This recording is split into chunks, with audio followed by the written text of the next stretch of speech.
Carla from Tandia joining me in studio, and today we're talking about budgeting. Now, we're heading into the summer months. People are going to be spending a little bit more money. We're getting outside. We're maybe going up north. How do we stay focused on that budgeting for the rest of the year? So it's a great point to make. There are usually more expenses that happen as the summer months creep up because people want to go outside more.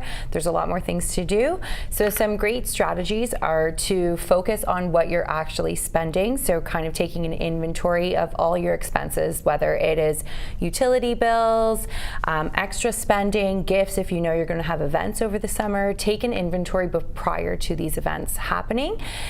Write them down, whatever method works for you. Some people like the jar method, some people like to use an Excel spreadsheet, some people like to just look at it through their statements. Whatever really works for you will be the best option.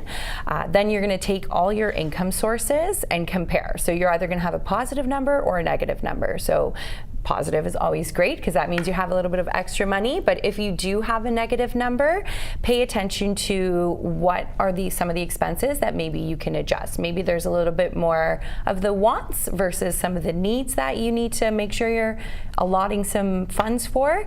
And there's a lot of great resources that you can do throughout the summer months that don't cost you as much as maybe a vacation. So instead of going overseas, maybe you're going to stay local and do a cottage for a week, or perhaps you're going to just make a couple of long weekends throughout the summer and do some activities close to home.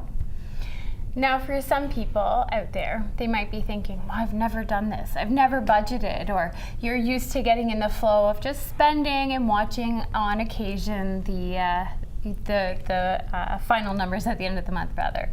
So for those individuals who have not yet done this, what are some key steps to maybe lessening the anxiety as they kind of start to look at their statements and realize, oh, I should have been budgeting a lot sooner? Right, no, for sure. And I think that is probably more of a majority than the minority. Yeah. So great places to start. I always like to say, you know what, maybe for 1 week, save all of your receipts, because sometimes we get to lose track on what we're doing with our debit cards or our credit cards. So perhaps just saving every single receipt that you have made a purchase for the week. Tally it up at the end of the week to see where exactly you are spending.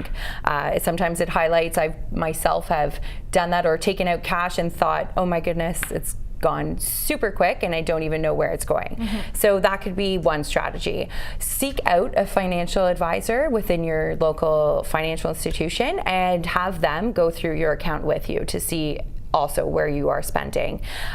There are also tons of apps and a lot of personal finance management systems on your financial institution's website that will categorize where exactly you are spending your money, whether it is on food or entertainment or just utility bills. And it is a good eye-opener to see where you're at. Then from there, work out a budget of what you think your anticipated costs will be. So trying to do some background work before you get those statements and think, oh my God, I just got paid and I don't know where exactly my money went today. So great. Well, thank you for joining me here today. And for those watching, they're planting the seed officially for you to start that budgeting and making sure that you're managing your money and hopefully going to save up for a great trip or maybe a home or something else that you and the family can enjoy.